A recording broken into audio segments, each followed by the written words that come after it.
Good morning, everybody. Keith Engel, TGI Sports Talk. It's not Friday, so we can't have thank God it's Friday, but we can thank God it's sports.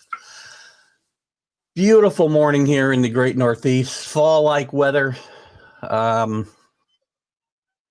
Managed to stay outside last night and watch most of the Miami-Louisville game.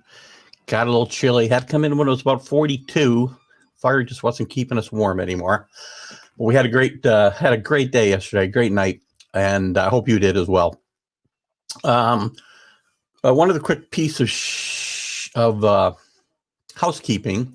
I promise I will not be wearing anything but white on the broadcast going forward. Try everything with the lighting, and anytime I put on anything black, in fact, today I'm a little chilly right now, and I had a light blue top on. Still a face whited out. I had black on, and I thought it was going to be better than it was. And when I watched the playback of last week's show and the promos for that coming Friday show, it was awful. Looked like I was wearing white pancake makeup. So anyway, not a good look for Keith. So we're going to stick to the white as best we can. So this morning, we got a lot to cover, and I hope you guys consider calling in. Again, the number to call in would be 518-308-8225, and I'll put the number up in a little bit after we start chatting. And there's a few people in the room, but there's a lot to cover, a lot of stuff going on. Major League Baseball, college football, starting to pick up some steam. The NFL, reaching week 2. We'll talk a little bit about week 1 surprises. Talk a little bit about the NBA. I'm not going to spend a lot of time on it. But we're into the semis now, and it's worth having a quick conversation about a couple of things. Of course, NFL week 2, I think I mentioned, and the U.S. Open right here in downstate New York, Westchester County. I believe Winged Foot. Some interesting stuff going on this weekend. The leaderboard is just a kind of a mess. Let me stay on it for a minute while we're talking about it. Actually, I won't. I'm going to go back to that. Let's get right into Major League Baseball. So, since we last chatted, the Yankees have righted the ship in a tremendous way. Actually, not since we last chatted. It was even before that. 2 weeks ago, I went on a rant about the Yankees, what was wrong with the Yankees, and a lot of it was injuries, of course. But they've gone on a 10-game winning streak, put themselves in a decent position.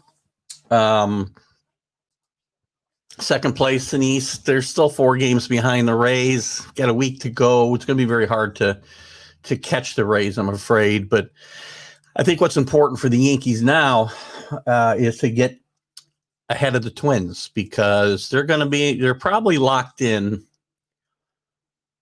They're probably locked in most likely to that 4 or 5 spot, and they want to be in the 4 spot. They don't want to go to Minnesota and play 3 games.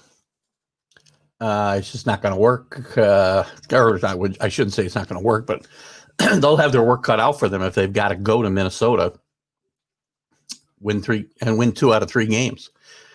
It's not a ballpark that's really conducive to the style of play the Yankees have. I mean, this streak of 10 games has been powered by the power and the pitching.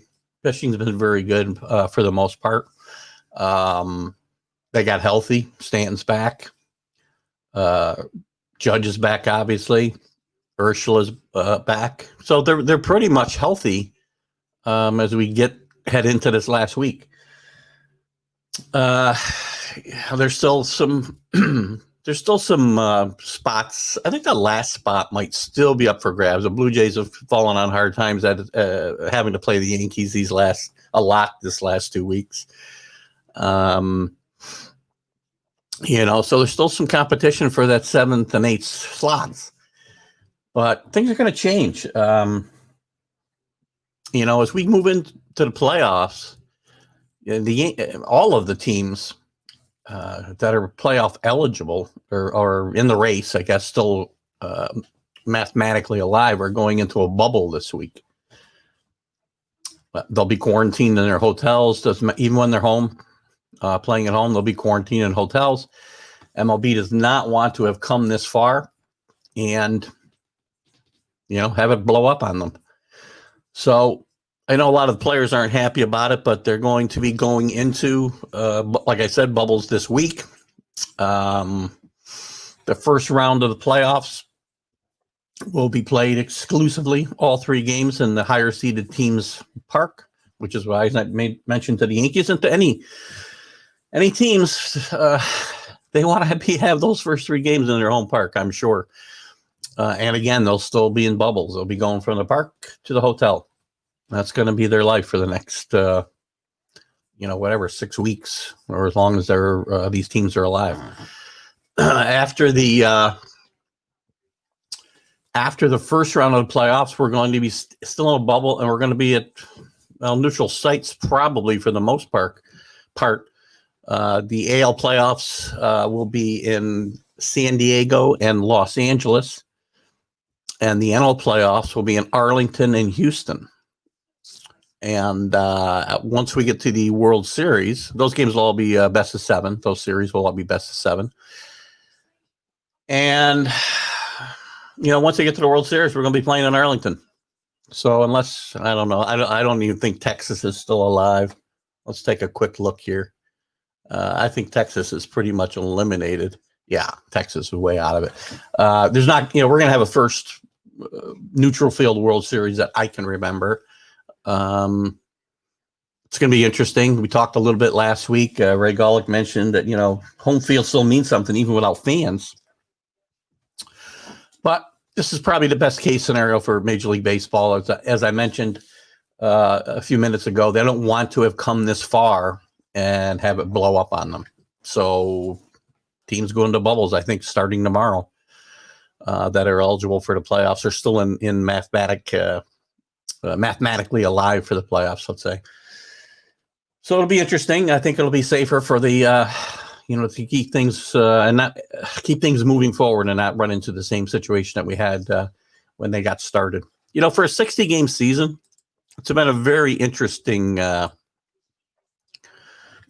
first half. There have been some really good performances. I mean, Luke Vogt kept the Yankees alive when they were floundering and ready to fall out of the race almost. Or at least looking like they were going to battle for one of the 7th or 8th spots. Luke Vogt kept them alive. He's got 20 home runs, 53 games. What have they played? 53 games. Tremendous. And he's a different player than he was. And he played well with the Yankees, as most of the Yankee fans know since they got him. Last year, he wasn't quite as good as he was when they got him midseason year before, but he had some injury issues. And this year, he's healthy. And he carried the team. He's an MVP candidate, along with Jose Abreu. It's possible that LeMahieu could be in that conversation. This last week's going to, I think, carry a lot of weight, obviously, who wins that award. I'm a big Luke Vogt fan, and without him, the Yankees would have been sunk, most likely. He was their offense when this 10 games streak started. And then as they got healthier, Stanton came back. Stanton's played well since he came back. Judge is scuffling a little bit, but he's getting it back. And Gary Sanchez, he sat him down for a while. He's back now, playing much. He had a couple of good games. Me and Gary Sanchez. I'm not going to say Gary Sanchez is, turned it around with a couple of good games. He still has trouble catching the ball. And the long-term problems with the Yankees are still there. But for the short term, let's worry about these next few weeks, getting, again, that home field advantage over the Twins. That's the most important thing they can think about right now is, again, not playing 3 games in Minnesota. Probably not conducive to their style of baseball. And the problems they've got going into next year, and Gary Sanchez, I'll forget about Gary Sanchez unless he does something really screws things up. You'll hear from me. But I'll leave Gary Sanchez alone until next week. Paul, I agree. Lazy. He's gotten no better. He's gone backwards, and his receiving His receiving skills are horrendous. And a lot of it could be laziness. I don't know. I mean, if the ball players say he works hard, his attitude's good, his teammates do, but, they're not going to rip him. I don't think. This isn't the 78 Yankees. What else is going on? A couple other big stories this week in baseball. Justin Verlander needs rotator cuff surgery, or I'm sorry, Tommy John surgery. He's 37, 38 years old. He says he's coming back. He's going to miss all of next year, most likely. So he'll be, almost 39 years old when he comes back. He's had a great revival to his career since he got moved to Houston. I like watching Verlander pitch, and I think it's a shame that, regardless with the Astros and their cheating and whatnot, I don't think the pitchers were involved. They couldn't be. So, big story there. Justin Verlander out. Astros struggling, trying to get in the playoffs. They'll miss him greatly if they should get there. Ron Gardenhire, manager of the Tigers, steps down suddenly yesterday, effective immediately, due to health concerns. I like Ron Gardenhire. He was an ex-player, played with the Mets and scrapped around a little bit with some other teams. Was never a great player, but been a very good manager with some very, he got some very flawed teams in Minnesota to the playoffs. Hasn't had that much success in Detroit. But again, his teams are always scrappy, and they played well this year for a while. It's kind of sad to see him go, but your health is important to you, and apparently he's got some things that he has not been forthcoming with about with the team, and maybe even his family, who knows, until recently, and he's stepping away. It's probably for good. So that's kind of a big story as well. And the other thing I want to touch on before I move off of professional baseball. And the number, by the way, guys, if you do want to call in this morning, is 518-308-8225. You can see the topics we're going to talk about a little bit today. Feel free to call. I mean, we can go a little long, or if I don't talk about everything, I'll put the number up here. Bear with me 1 second, guys. Get the number up now. I'm going to try to run this scroll. Let's see how if we get any delays with the video. Sometimes the scroll on the bottom screws up my video feed, and I don't want that. So anyway, the last story I want to talk about with Major League Baseball before we go on is Josh Donaldson. I just have never been a fan, and him getting thrown out yesterday as he scored, or not yesterday, but earlier in the week when he scored after a home run. It's just so Josh Donaldson. I mean, whether the umpire is right or wrong and the balls and strikes and whatever the umpire's attitude is, it's not about this one instance with Josh Donaldson. I just look at, if he's on my team, I probably would love him. Let me get back to the comments. I'd probably love Josh Donaldson if he's on my team, but watching him play as an opponent for the last, 12 years, watching me in the division with Toronto, and he's starting a few fights that were just ridiculous when he thought he was being thrown at or his teammates were being thrown at, and in situations that they never would be throwing at you. I don't like him. He's a chippy guy. He's got an attitude. Plays great most of his career. I mean, he's had a few down seasons recently, but he's bounced back fairly well. I just don't like the guy. And for him to, come across home plate the way he did and show up the umpire, I mean, too bad. I wish it had happened. I think it happened the day after, because I take my interview with Dale Scott, former Major League umpire Dale Scott. And you haven't watched that interview, please go watch it. It's really a great interview. I think Dale's got a great story, and it was a lot of fun talking to Dale. So, I wish that had happened before. I could have gotten Dale's take on that. But anyway, I just wanted to touch on Josh Donaldson before I moved on, because I don't like him. And I guess it's not going to affect Josh Donaldson's life a whole lot that I don't like him, or yours, but I want to get that out there. Who knows?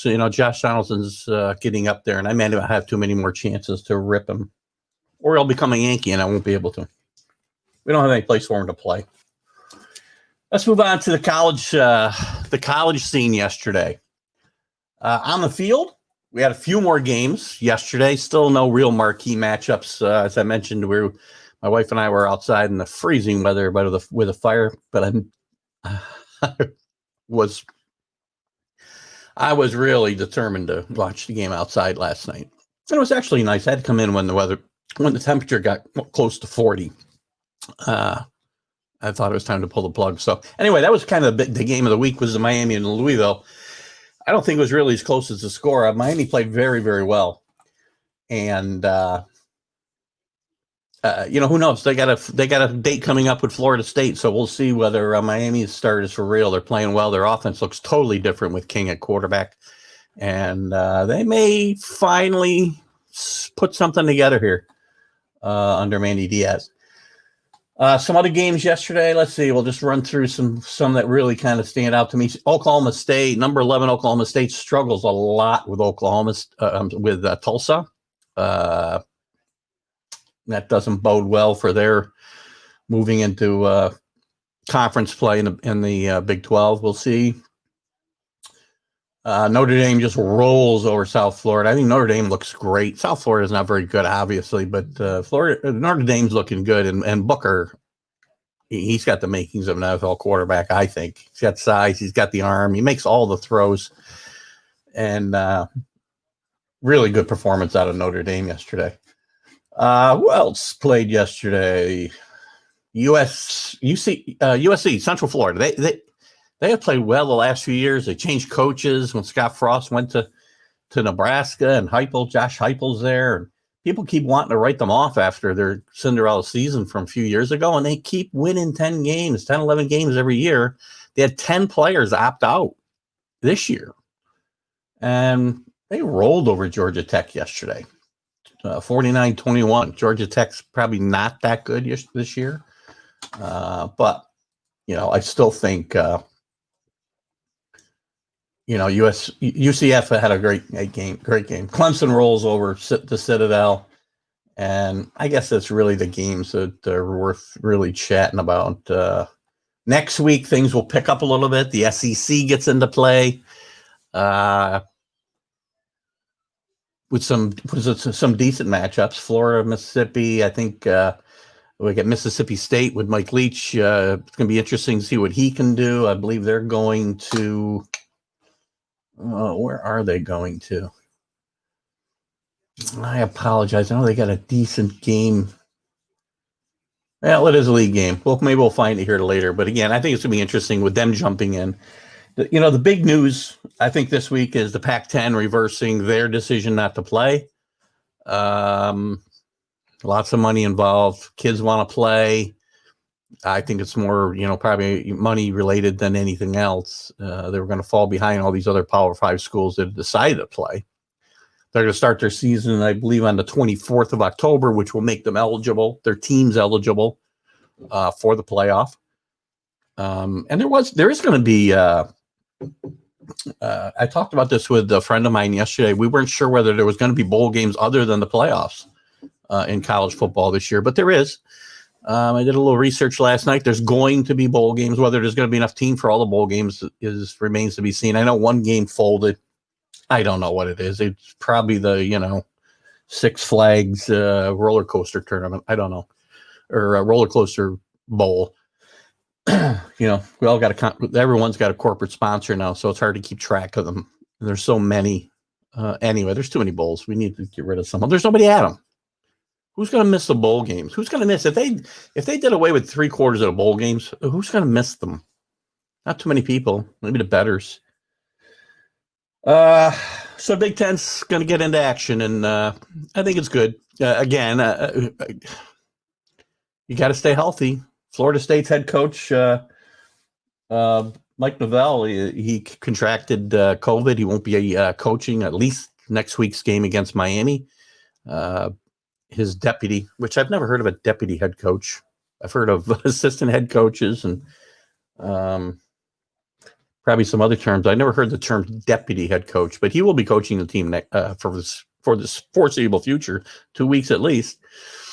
So there's still some dangers out there as these college teams get away from, as I mentioned the last few weeks, as they start getting away from that controlled environment of practice, and they start traveling, and the students, at least in some cases, the students are back on campus.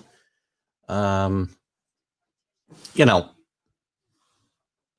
more likely to have some issues. But this is the first major one since they've started 2 weeks ago again. But we'll see. It's a big story too, and I gotta believe the Pac-12. I was looking for some solid information on this morning, and I couldn't find any. But I gotta believe the Pac-12. I heard that they were going to start having some discussions Monday, Tuesday next week about looking to maybe jumpstart their season along with the Big Ten. It's probably around the same time frame because again they want to be eligible for the playoff. So I didn't see this sense in these teams like the Pac-10 was talking about Thanksgiving or the spring. Obviously is a possibility for both those leagues, but glorified exhibition games at that point, film for players, maybe for the NFL draft. That's it. Plus, those players would be putting themselves in great jeopardy, playing up to, maybe right up to the NFL draft if they're playing in the spring. So, again, I think the Pac-12 is probably going to meet next week and probably going to go forward. I'd be shocked if they didn't. So, that's the big stories in college football. Next week, as I said, we got some better games, better matchups as we go week by week here. We're a few weeks behind. I think where we would normally be, obviously, on September 20th with the college season. We haven't had any really marquee games yet, but they're coming now with the SEC starting up. The Big 12 will be in full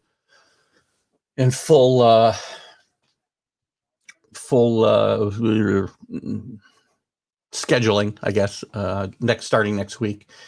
The ACC's going to get into their league season, which they did a little bit yesterday with Miami and Louisville, as I mentioned. There's some good quarterbacks in the ACC, boy. I'll tell you, there's going to be some good football coming out of there. Clemson's obviously the cream of the crop, but I don't know. I think Miami's got a chance to do some damage. We'll see. But I don't think they're going to beat Clemson. But again, I think they can get there and get to the championship game potentially. So they'd play Clemson twice if that were to happen. What else? Talked about the bowl games. Let's jump to the U.S. Open quick. Great tournament down in Winged Foot. I love the U.S. Open because of the way they set up the courses, and I like to see guys struggle. I don't care for golf. As a golfer, I don't like watching guys shoot 25 under par for tournaments. I like to see them go out and, hack up the golf course and struggle a little bit the way I do when I go out. They set up these courses, so that's what happens. The rough is up to your shins. But anyway, not a lot of big names on a leaderboard. Matthew Wolff, 21 years old, is leading. Rory McIlroy is still in play. But big names. Mickelson, he's probably never going to win Open again. Tiger's probably not gonna. Neither of them make the cut. Jordan Spieth doesn't make the cut. A lot of big names now. There's some changes now. But Bryson DeChambeau, if I say his name right, DeChambeau, he's really playing some great golf right now. He came back really buffed up and playing some great golf right now. So he's in contention today. It's going to be very interesting to see if the 21-year-old can hold up. We'll try to watch some of that with some football today. So some interesting stuff going on there. Next, let's chat about the NBA. We haven't talked about the NBA hardly at all. I don't know. The NBA just is off my radar. It's very hard to for me to get into it when the Knicks aren't any good and the game's all 3-pointers. And there's some teams that are kind of changing that a little bit, but and maybe the Knicks will change that next year with Thibodeau being their coach. But just the way the game's played, it's hard to watch. I do, once we get down to the semifinals, I start to pay more attention, especially if there's some teams I like. I do like the Celtics. I love their coach, Brad Stevens. So they started playing yesterday or this week. The playoffs started. Miami Heat got off to a 2-0 start against the Celtics. Celtics came back and won yesterday. I think Eric Spoelstra is just a great coach for the Heat. I mean, who saw this coming? Since they went in a bubble, they've been on fire. Probably the best team in the league. And they ran through the Raptors. So they played very, very well leading up to this point, and I think will probably continue. And they will beat the Celtics most likely. And who are they going to face? The Lakers got off to a great start against the Nuggets in Game 1. Just kind of ran them right off the court. But again, maybe the Nuggets need to be in a hole to play better. I mean, when they were down 3-1 against the Clippers, I would think their chances of winning that series at down 3-1 was 0. They won. Played very well. So anyway, I mean, that's kind of the NBA situation. The only other big story I saw come out this week was the MVP was announced, and it was Giannis. I'm not going to even try to say his last name. I will embarrass myself, but you know who I'm talking about, from Milwaukee. The big kid from Greece, man. He is quite a player. LeBron was not happy that he lost. People have a problem with LeBron. I don't get it. LeBron's a great player. LeBron wants to win. He wants to win MVPs too, because when he thinks he's the best player, he wants to win. He took nothing away from the winner. He didn't say he wasn't, didn't have a great season and wasn't MVP caliber, but he feels he played better. And he probably did as well. That Laker team is not terribly well constructed, but, he carries them. He did it with Cleveland. I mean, he carries teams on his back. He's a great player. We have this syndrome in this country where we really don't like the guys who are at the top for whatever reason. It happened to Tom Brady. It happened to Derek Jeter. It happened to Tiger Woods. People loved it when Tiger took his fall. We build them up to we tear them down. I don't get it. But, LeBron, but these are guys that they're people, well, Tiger, maybe not. Tiger had some issues there, obviously. But, Tom Brady and Derek Jeter and LeBron James, these are guys, they're what's right with sports. They're what's right with sports. I don't know why we're tearing them down. We should appreciate their greatness. And LeBron's a great player. He's a great competitor. So, he goes off a little bit about not winning the MVP. Who cares? He's going to carry the Lakers. The Lakers are going to go as far as he carries them. The Unibrow is a great player too, but again, without LeBron, he's not going to be that good. And they've got some odd combination of veterans and kids out there. But they're playing pretty good basketball. So I think we're going to see a Laker at Heat championship series, which ought to be very interesting. And I'll probably watch some of it. Again, it's just hard for me to get into the NBA, especially with everything else going on. The NBA shouldn't be playing. That's the league right now. Again, we talked about this a couple of weeks ago. We had the Kentucky Derby, Labor Day weekend. Here it is, September 20th, and we should be talking about Major League Baseball and getting ready for the playoffs and college football in high gear and the NFL. And I'm spending 5 minutes, that's all I'm going to spend, talking about the NBA. The season should have been over, 4 months ago. So it's a little hard to get into it, especially in September. Their playoffs are going to go till middle of October. How are they going to turn around and start their season? I don't know what their plan is yet. I have to look into that if anybody even cares. But we'll find out. I think they may start it late. Maybe they're going to cut the season shorter next year game-wise. I don't know. But we'll find out what their plans are. So, kind of quiet. We're talking kind of quiet here on a Sunday morning. Usually have a few more people in the room. I know some of my regulars are traveling. It's a beautiful Sunday morning. Probably, people have got some to-do lists before the weather really turns. I think we're going to have some nice Indian summer weather here once we get a few more weeks past this. This next week looks great. So Anyway, I know once the weather turns, I hope we'll get more people on live. I'd love to have people. We had a lot of questions in the room last week. I enjoyed that a lot. And I'm probably going to go. I'll probably carry my NFL conversation on a little longer like I did last week because we have some people come later. And I'm going to look into times. And you guys, I'd love you to, when you do watch this, please comment. Make comments. Disagree with me, make a comment. Even if you're watching it after the fact. Sorry, my throat's very dry this morning. Probably with good reason. I'll let you figure that out for yourself. Yeah, make comments when you're watching this, or have an interview with Dale Scott or anybody. Ron Bloomberg next week. Can't wait. I'm gonna give you my take on some NFL stuff going on. I'll make my picks here in a little bit. We're going to try to have a guest picker. That was a great idea somebody had last week. We had a lot of, like I said, we had a lot of activity, a lot of questions in the room, and they came a little later. So, maybe 9 o'clock on a Sunday isn't the time we're going to stick with here. I don't know yet. It's good for me because, I want to get on with my NFL day as well and enjoy it. But we'll talk. Maybe even the Friday morning show. I want to get more people live. I mean, we're getting lots of views. I get lots of views for this show. For the interview shows, we're getting thousands of views. It's awesome. I want to turn them into followers. So if you watch this, follow like the page if you haven't.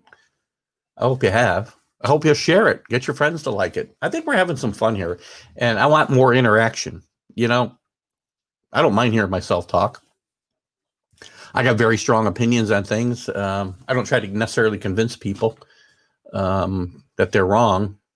Rado, when you get that message, we can still have the Gary Sanchez debate when you're free to do it. I don't think you're in the room today, at least not yet. But we'll have that. I'll schedule that once things calm down. Maybe it makes sense to do that in the off season as the Yankees are deciding what to do with Gary Sanchez.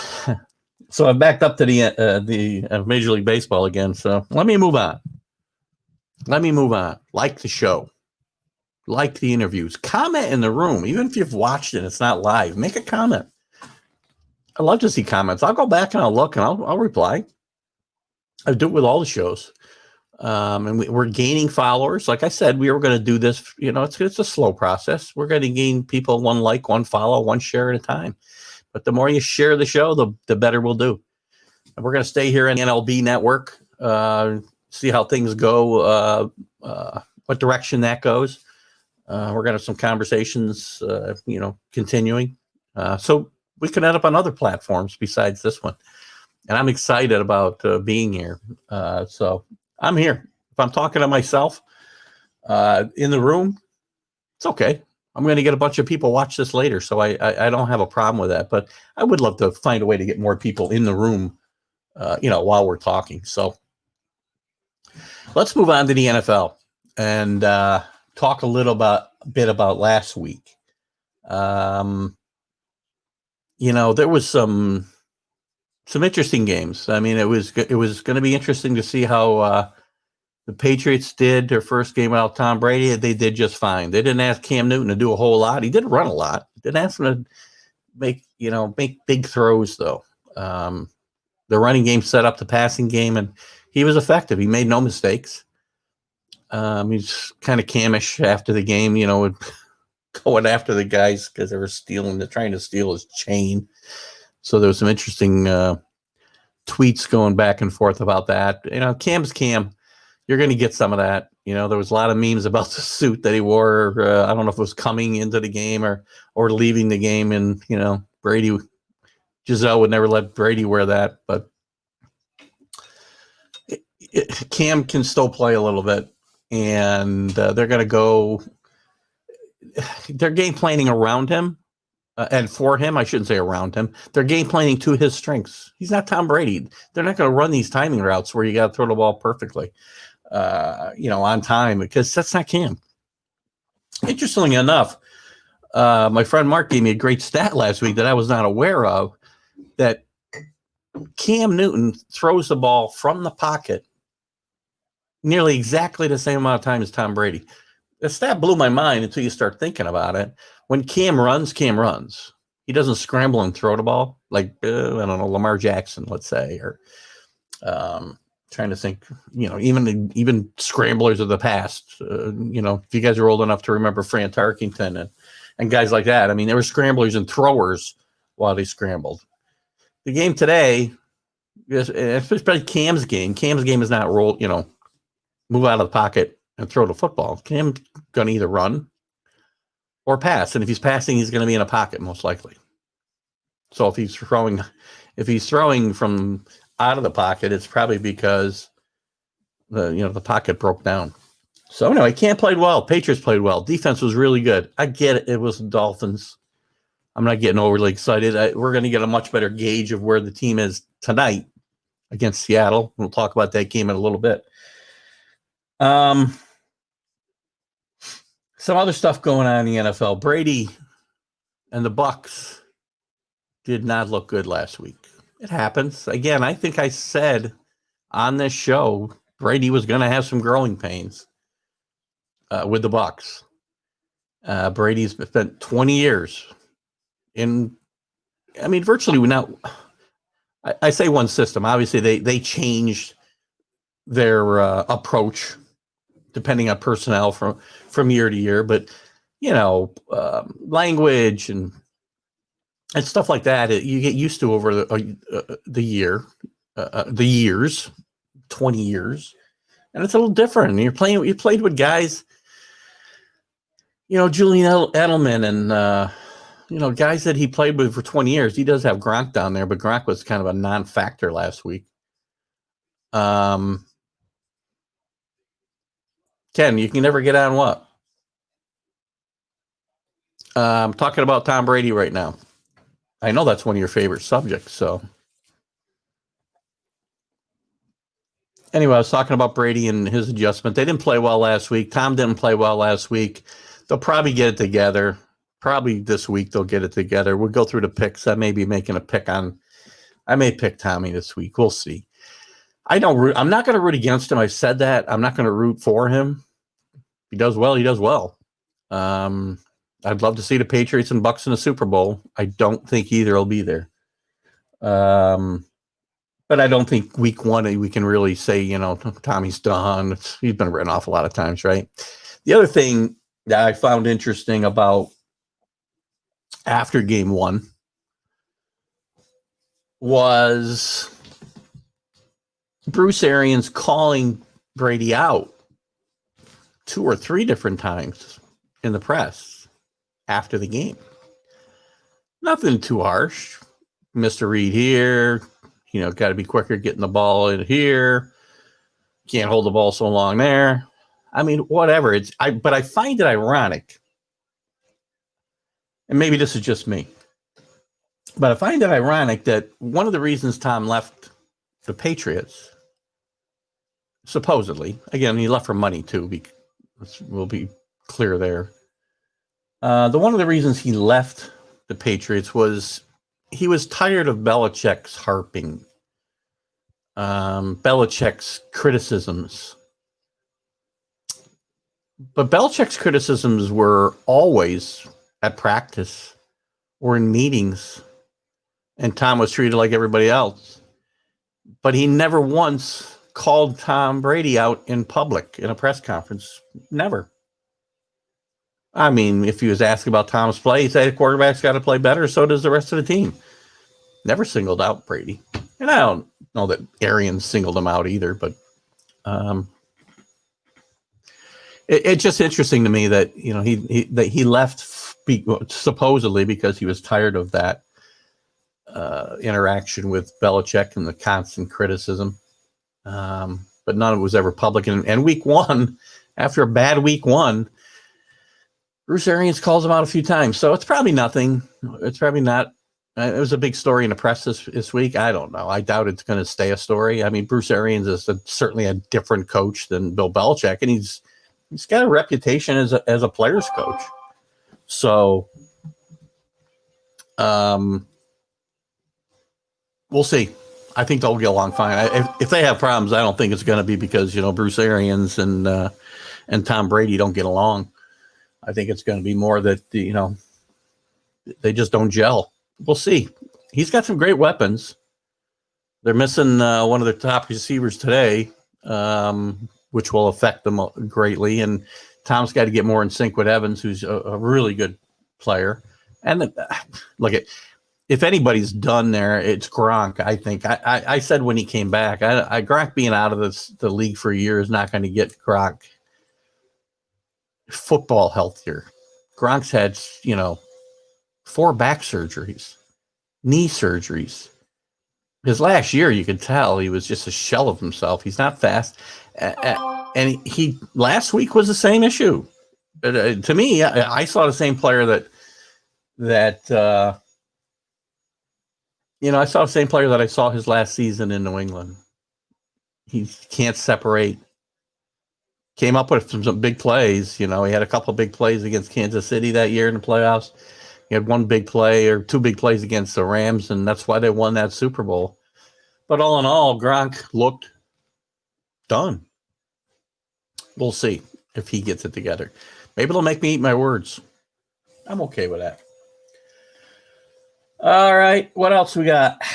Some other surprises last week. I picked the Cardinals to cover against the 49ers. And I said they had a chance to win the game. They did. They played very well. Now we're going to see, because I think today they're going to be a favorite at home. We're going to take a look at the games in a second.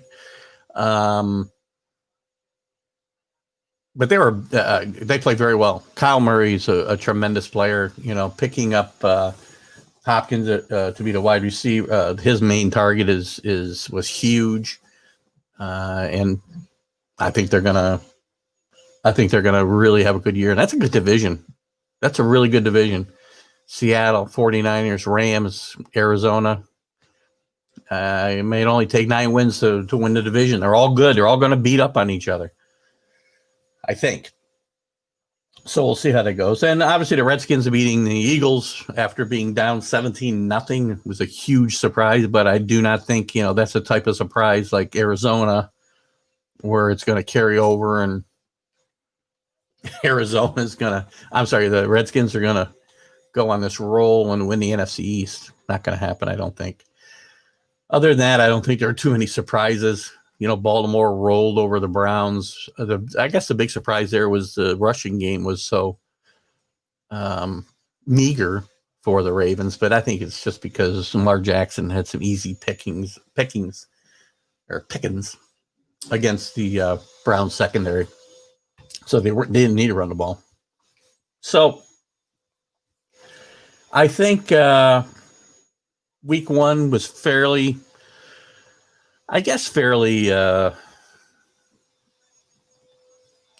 nondescript for week 1 in the NFL. No big injuries that I can think of off the top of my head. We had a few surprises. Green Bay really beating up on the Vikings surprised me. The Bears coming back against the Lions surprised me, but again, that's not a huge upset. The Jets struggled. The Giants struggled. Giants played hard against the Steelers. I don't think that game was as close as the score. I don't think the Patriot game was as close as the score, but the Giants played, and they played hard. They didn't give up. They kept battling, and they were in at the end, but the Jets have got some issues, boy, I'll tell you. Bell's out for the year. Frank Gore's, I think he and I graduated high school the same year. Maybe he was a year behind me. Maybe Mark can tell me if he remembers him graduating with him. But, they got some issues. Adam Gase, probably not the answer. They don't have weapons for Darnold. I mean, this is the year we're going to find out whether Darnold's their quarterback. He doesn't have any weapons. I don't know. Good luck. Good luck, Jet fans. Buffalo. You guys played well in that game against the Jets. If your quarterback plays within himself Doesn't try to do everything. That team's going to be tough. And they could very well beat the Patriots South that division. It's going to be a very tight race, I think. They're both 10, 11 wins is going to win it, and I think either team could win right now. I'm going to pick the Patriots because I have a little bit of a bias.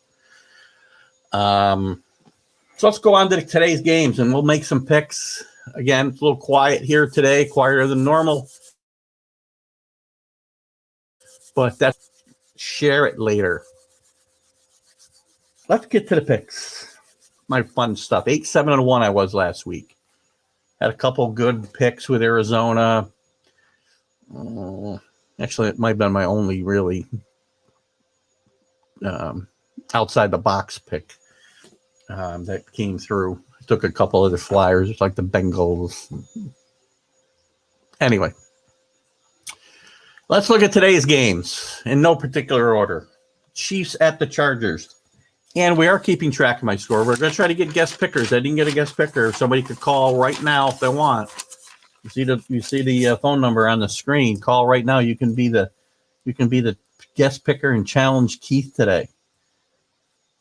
But we're going to do our picks right now. We're going to start with the Chiefs at the Chargers. 425 today. The Chiefs are a 9-point favorite. Mahomes is just really, really good. And he's really been good despite a lack of a running game, where Damian Williams was sufficient last year, but nowhere as good as Kareem Hunt had been before they got rid of him for personal issues. So it's been amazing too that Mahomes has been that good, and now we see Clyde Edwards Hellier step in, and this kid is really pretty good.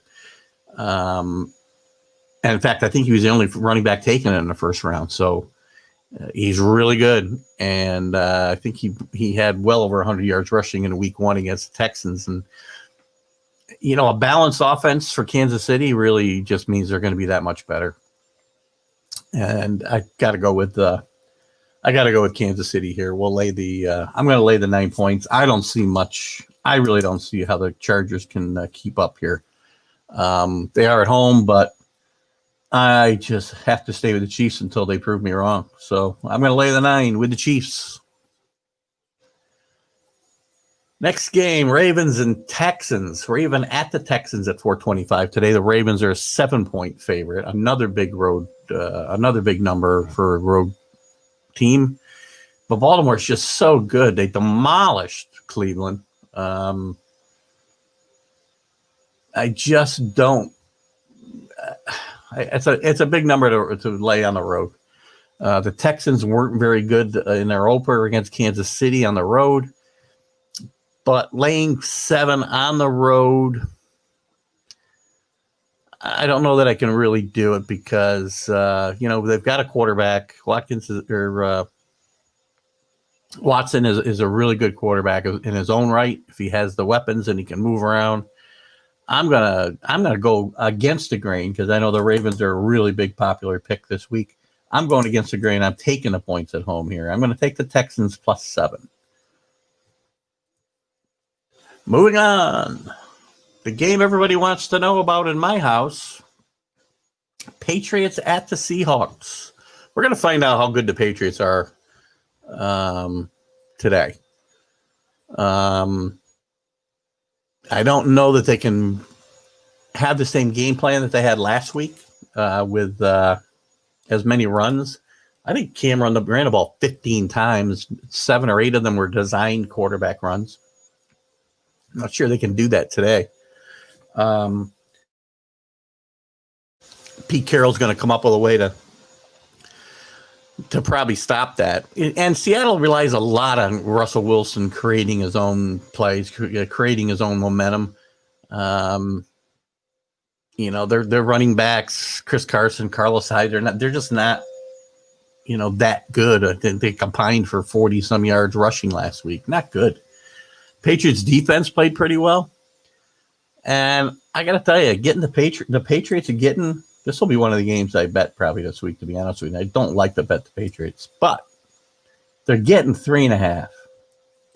I think they can I think they can cover that number and potentially win the game. We're going to find out how good they are. Again, Seattle's not Kansas City. Russell Wilson's a great player, probably the second best quarterback in the league at today. But I like the Patriots here. Next game we got Rams at the Eagles, 1 o'clock. There is no line on this game. At least there probably will be. I think because Carson, they got some. I'm sorry. Philadelphia's got some issues on their offensive line. They'll probably be able to spread on the game at some point, but I'm going to call it a pick 'em. It probably is. The Rams might be favored. The Rams are going to be. Here, I won't talk into my coffee cup. The Rams I like the Rams, but I don't think they're going to be a powerhouse. So they're going to be tough if they got to get points on the road. But we're going to call this game pick 'em, and I'm going to take the Eagles to bounce back after blowing a 17-point lead against I'm sorry, I said the Redskins earlier, didn't I? I should say the team formerly known as the Redskins. So anyway, I'm going to take the Eagles at a pick 'em. We'll take the Eagles at home. Carson Wentz bounces back. Vikings at the Colts. Very interesting game. Colts are a 3-point favorite. Vikings did not look good on defense against the Packers. Packers just torched them. Aaron Rodgers had his own way. But again, it's hard to go by week one. I mean, it's their first real action. In some cases, guys haven't been hit until last week. So they've also got some big guys out. Daniel Hunter being out in the defensive line is going to be huge, which could create some opportunities for the new backfield for the Colts after Matt got hurt last week. The Jonathan Taylor and Hines are running backs. I like Jonathan Taylor a lot. And hopefully they'll give Philip Rivers enough time to throw the ball a little bit. He did make some brutal mistakes last week, as Philip Rivers has been wanting to do over his career. He tries to force things in where he can't. I'm going to take the Colts to bounce back here at home. Sadly, send the Vikings to 0-2. Sorry for my Viking fans. I think Paul Chizak, I know you're a Vikings fan. Mike Villa, if you end up seeing this, sorry for my pick against your team. I still like them. I just have some problems with the quarterback, as you know. And hopefully their defense will play better. Falcons at the Cowboys. Falcons continue to kill me. It does not matter what I do with the Falcons. If I bet the Falcons, they don't lose. Rick's a Viking fan too. Sorry, Rick. They could prove me wrong. Just don't like your quarterback. Feel free to comment. I will certainly respond. Or if you want to really address it, call me. Let's see. Falcons at the Cowboys. Falcons kill me every time. I bet them last week. They get killed at home. If I pick against them, they upset somebody. It's a tough one. They're a tough team for me. The over's really high on this one as well. This is in the 50s, so they're expecting a shootout in Dallas today. I'm going to have to take Dallas, which means Atlanta's probably going to upset them. But I will take Dallas. They had a tough loss last week, but I didn't mention that in kind of recapping last week's games. But, oh, God, what a horrible loss for the Cowboys. And that's the kind of thing. And I really thought they're going to step past these types of games this year. But we already started out in week one, and they're doing the same things that have held them back the last few years from really being able to step forward. And with the talent they have, they cannot be that inept. And they got to cover 4 points at home against Atlanta. They just do. Bills at the Dolphins, another pretty big number for a road team, but the Bills played really good last week. I'm still sure Fitzpatrick is still starting this week. Tua won't be starting yet. And Fitzy had a hard time last week with New England's secondary. He's torched New England over the years a few times. And he's one of those.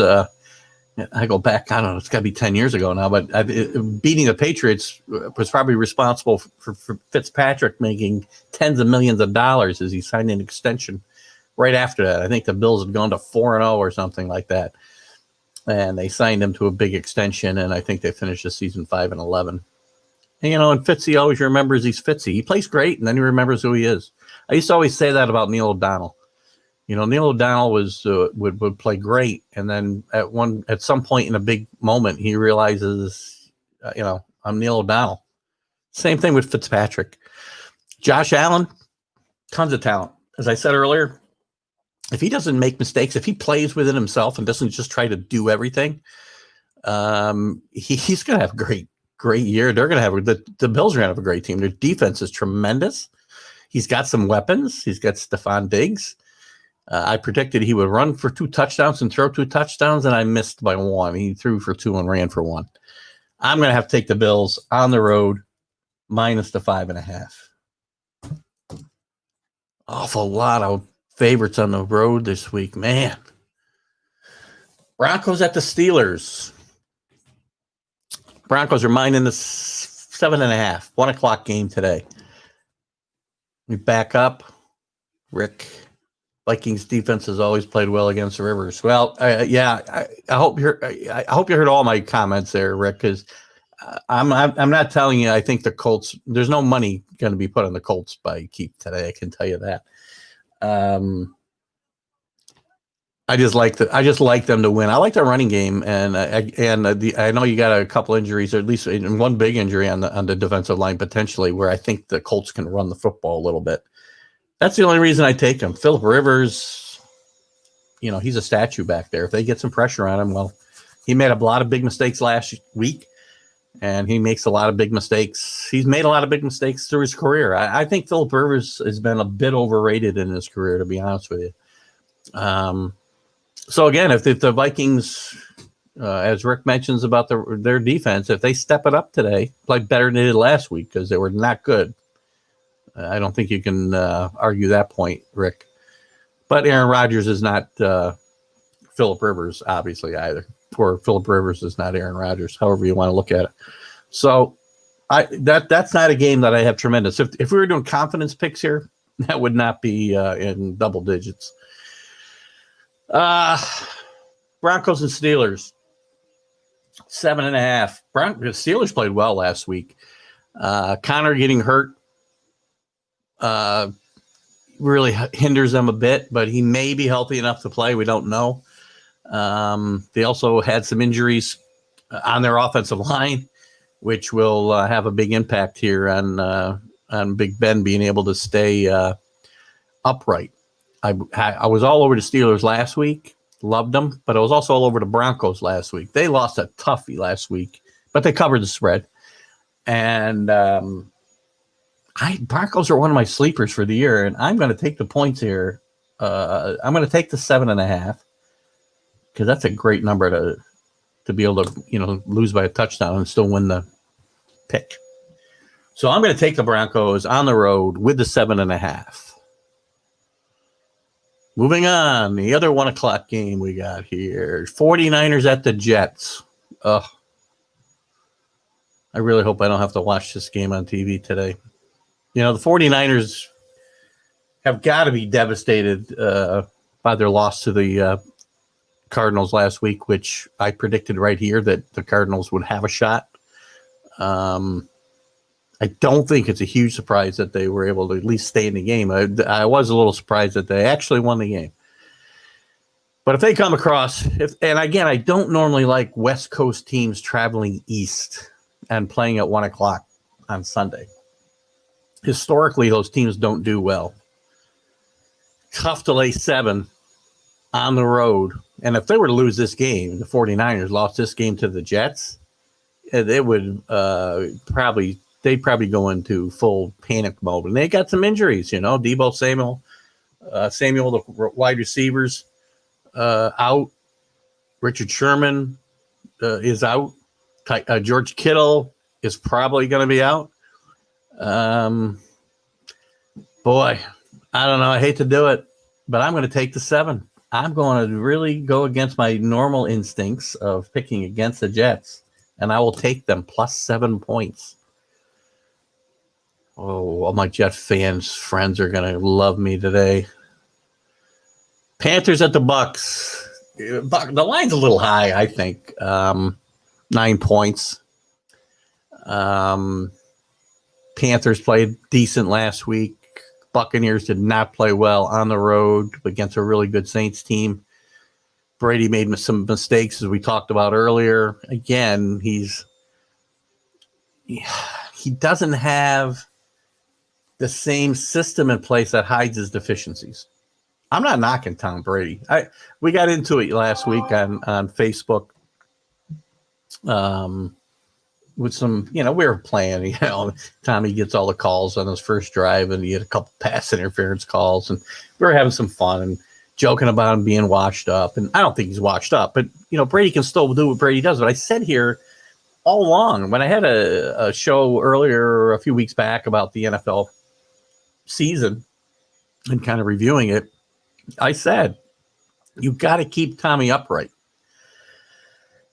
And not just upright, you've got to keep guys out of his face, because if you get in Tom's face, he'll get rattled a bit. Rattled might be a little over exaggerating, but happy feet.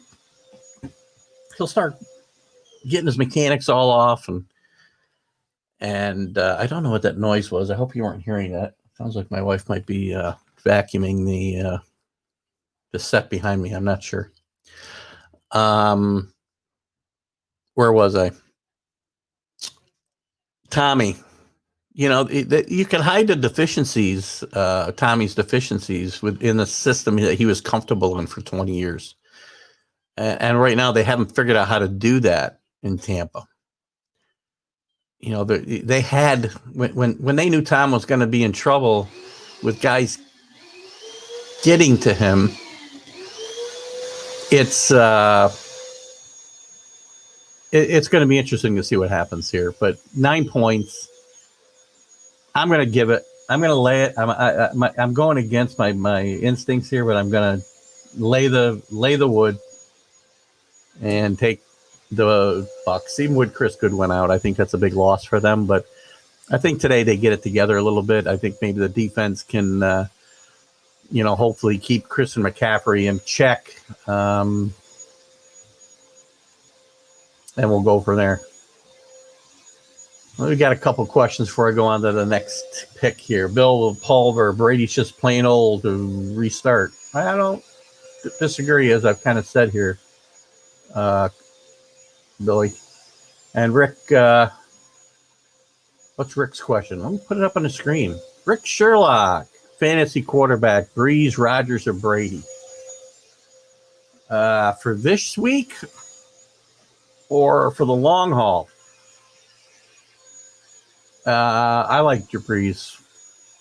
I don't think Rodgers. I don't think they surrounded Rodgers with the right amount of weapons, and I think Brady's not going to have the same kind of big numbers that those two guys will put up. They're going to have to adjust to his, as I just mentioned, his deficiencies and figure that out. And maybe run the ball a little bit more than they really want to in Tampa Bay. So, again, of those three guys, Rick, I'm going to have to go with Breeze now, and then it's not just because Tommy's off my team. Yeah, this week. So this week, let's see. Let me look at the matchups again. Who's I got to see who the Green Bay's got. Oh, the Packers. Yeah, Packers got the Lions. I'm all over Rodgers today. I'm gonna take Rodgers today. What's our next game? The Washington football team, formerly known as the Redskins, which I inadvertently called the Redskins last week. Yeah, I know Thomas is out. That's why I think that's why I'm on what's his name? Aaron Rodgers this week. The Washington football team at the Cardinals. I think this is another big game because the Cardinals, as said, upset 49ers on the road last week. Now you're coming home and you're playing an inferior football team who actually had their own big win last week against the Eagles after trailing 17-0. Big surprise there. I lost that game. But this is if you're going to be taking a step forward, like the Cardinals appear to be in position to do, you got to win this game at home. And you got to win it convincingly. And this is likely to have some of my hard-earned cash on it as well, this game. Cardinals -6.5. Let's see if they're the real deal. This is the kind of game you go put away. Lions at the Packers. Again, going back to Rick's question. Packers are at home. They historically beat up the Lions. In my mind, and the Lions made Mitch Trubisky look like Aaron Rodgers. So what's going to happen when they play the real Aaron Rodgers today? Lions got some problems. And sadly, it's going to reflect on the coach, I'm afraid. And he's going to be in trouble if he doesn't start winning some football games. But I don't see this team having the type of year that's going to save his job, unfortunately. Billy's rooting for Seattle today because he's in his son's adopted hometown. I won't be. Sorry, Kyle. Where are we? Jaguars at the Titans. Titans got by a whisker against the Broncos. I thought the Broncos might actually win that game. They did cover the spread. I just am not a big Titan fan. The way they don't. I think it comes down to Ryan Tannehill.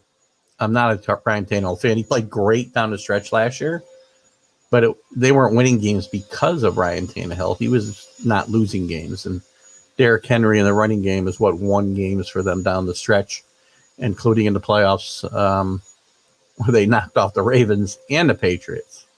But I'm just still not a fan of Ryan Tannehill, and they're now 9 points, 9-point favorite here.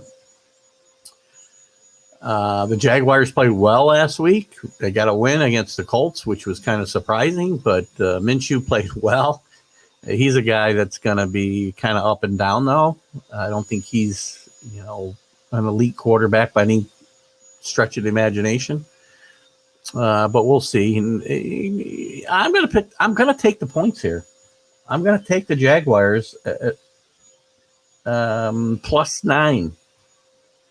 And we'll see what happens. Again, the Titans have yet to kind of put it together, I think. So and maybe that's going to take them more time because of the way that they play the game.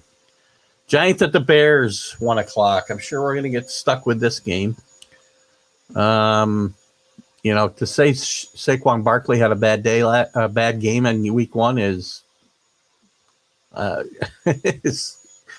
it's an understatement. I mean, he ran 15 times for 6 yards. Which, by the way, he had a 7-yard run for his longest run. So actually, those numbers are even worse than they look. Take that one away. What do you got? He's run for negative yardage on 14 carries. I mean, they're gonna have a hard time.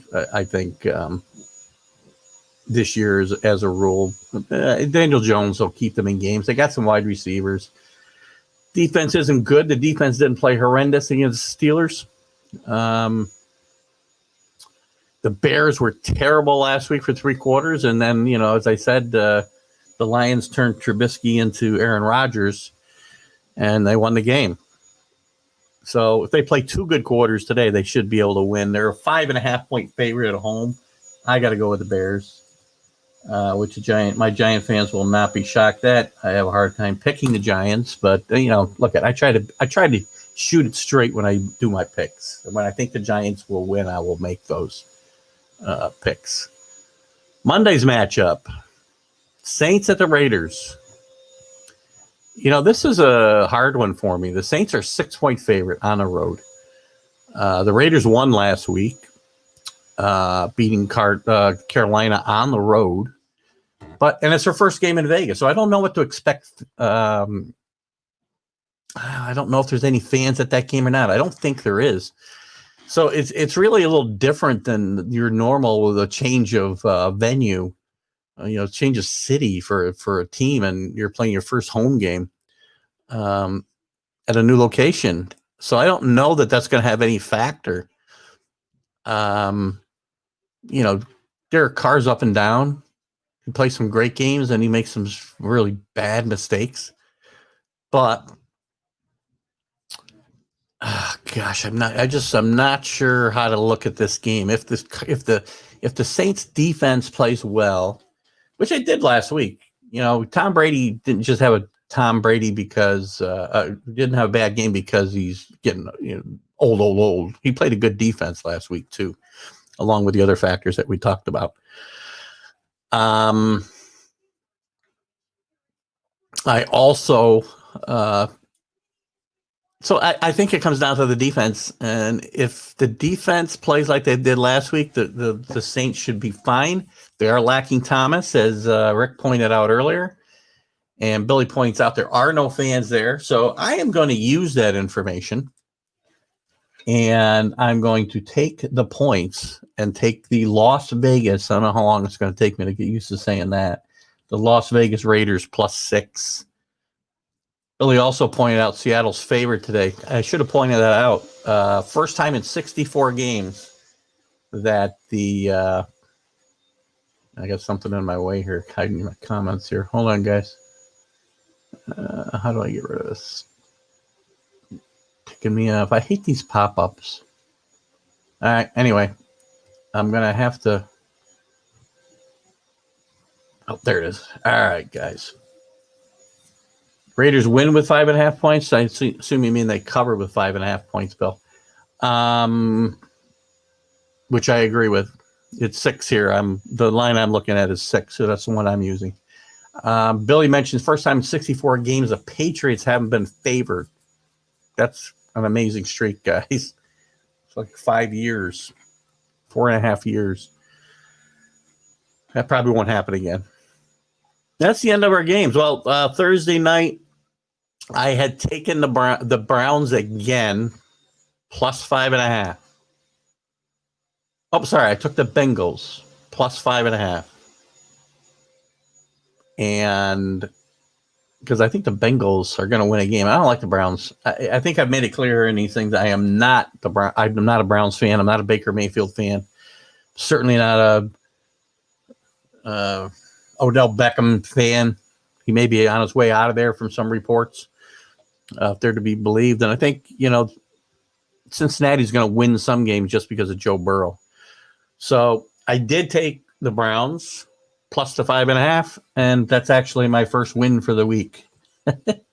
I guess I should probably post my pick for Thursday nights on the site so you guys don't think I'm just gaming the system here. I can tell you, I will be honest, to a fault. We did get a win because I took the 5.5 points, and the Browns could not cover that. Joe Burrow, it's funny, he talked about the fact he's never lost 2 games in a row in his entire life. So he's having a little trouble adjusting, but we'll see how it goes. That's week 2, guys. We didn't have a guest picker this week.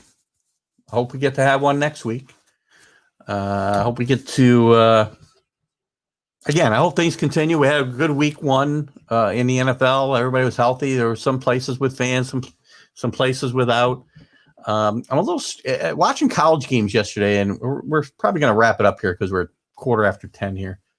It was a little interesting watching college games that did have people in both the last 2 weeks. They'd be at 25% capacity. Some could have been at 50. I'm not sure. But then you'd watch the TV coverage, and there'd be whole clusters of fans together. Notre Dame last week and this week. I mean, I swear there were some like 100 people clustered in the end zone, which I don't understand unless there's some groups that they let come in together. I don't know what the situation would be. I understand families come in. You could have, 10 people, 20 people. It's got to be 100. And I saw that in a few locations too, where, you'd see two, 5, 1. I don't know if that poor guy was by himself at whatever game, but then you see 100 and 25, 40, and then 2 and 1. Another poor guy over here. 5, 3. I mean, I don't know. I hope things stay safe. People stay safe, stay healthy. I mean, guys, this is how we'll get derailed, right? I mean, I almost think, and again, there's the whole competitive balance thing. There's still the arguments going on whether teams that can have fans have an advantage over teams that can't. And I think yes. I mean, if you're playing at home, there's still some advantage to being at home, but you don't have the same advantage if you don't have fans. If the Patriots aren't going to have fans and the Bills are, I'm not sure right now that won't happen. But let's just say that happens down the road. They play in Foxborough, no fans. They go to Buffalo and the Buffalo's got fans. Well, that gives the Bills, I think, a decided advantage. It increases their chances of winning in Foxborough. It also increases their chances of winning in Buffalo. And it could be in any division series where you're going to play teams twice, especially. That's where I see the advantage or disadvantages coming into play.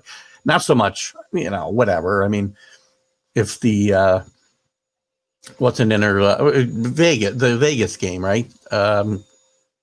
They only play each other once, so there's no real advantage or disadvantage for either team, I don't think, in those situations. Where the advantages come in to me are in division play, where you're playing somebody 2 times. You may play them with your fans there and not without theirs, or without theirs, and then obviously now you have a competitive advantage. So but what are you going to do? I mean, it's hard if certain states are allowing 25 or 50% capacity. You can't expect the teams that they're able to do it to just say no. Although I do know a lot of people, not a lot of people. I know a few people who are season ticket holders of certain teams. One is a Patriot fan, and they were given the option to either wait it out, and I think you could defer part or all of your tickets to next year. And I know one of them did that. So if there were games where fans are allowed, he would not go. I don't know what other. I think other teams probably had the same setup. If they're going to be fair to their fans, they are. These season tickets are paid for well in advance. As a former season ticket holder, I can tell you they're paid for well in advance. And, the teams don't like to give their money back. They weren't refunding people, but they were letting them defer to the next season. It's kind of like what they do with the playoffs, right? If your team's in contention for the playoffs and you're a season ticket holder, let's say, you've got to say, I'm going to the playoff game, whatever. It could be in November, and you're going to pay for those tickets. It could be 2 games. And if they don't get those 2 games, you don't get your money back. They put it to next year's bill. So just the way things work. Billy's talking about some of the capacity. The Cowboys are at 25 capacity this week. Kansas City's 22. That's an interesting number, Bill. Did you type that wrong? That's quite a number. An interesting number.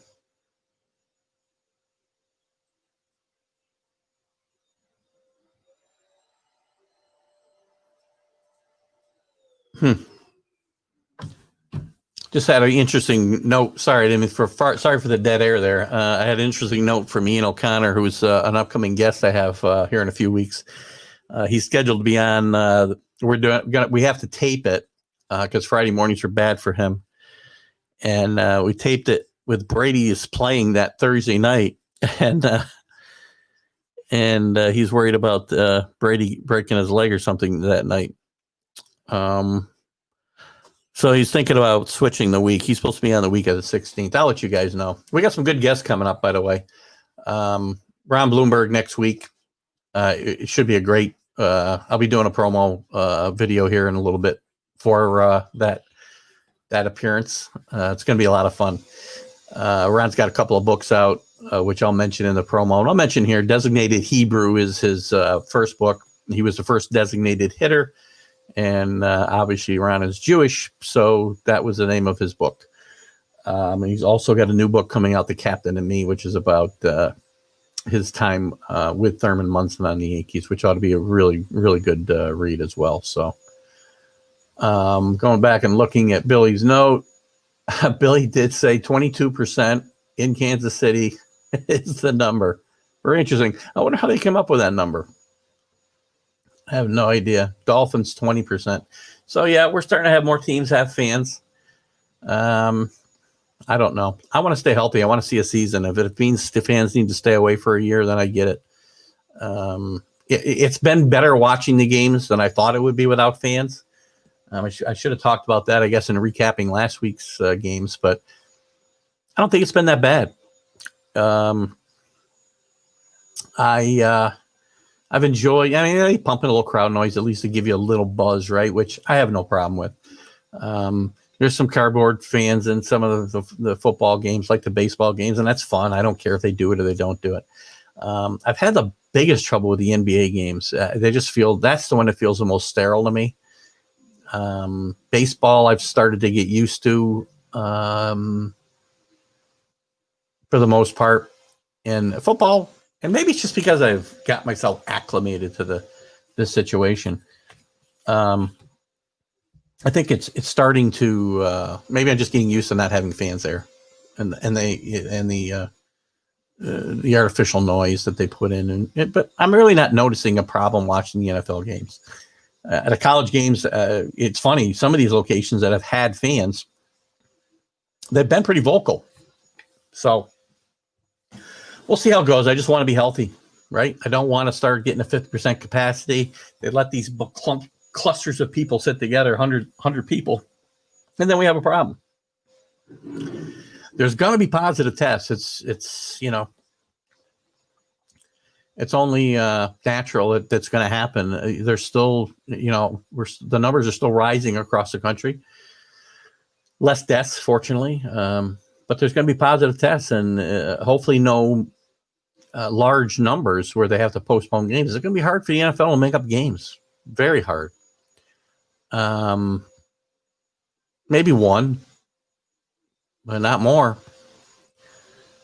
And college, they've got some built-in weeks off, so they might be able to, withstand a few games. There's a few games that were postponed or canceled this week in college. So it's still going to be a bumpy road, guys. We're not home free. And that's it. Billy's backing up to the Yankees. Hit 19 home runs, a record not just for a 3-game series, but a series of any length. I agree. It was an insane series against the Jays. The Yankees have righted the ship, but the problems remain, and Billy points out one of them. They live and die by the home run. Too much. Come playoff time, especially if they have to go to Minnesota to play 3 games, that park is not conducive to that type of thing. So hopefully they can finish in a 4 spot, because they're locked in most likely to 4 or 5, and they're locked in with Minnesota from what, unless something crazy happens this week. So it's a matter who's going to play where. But I digress.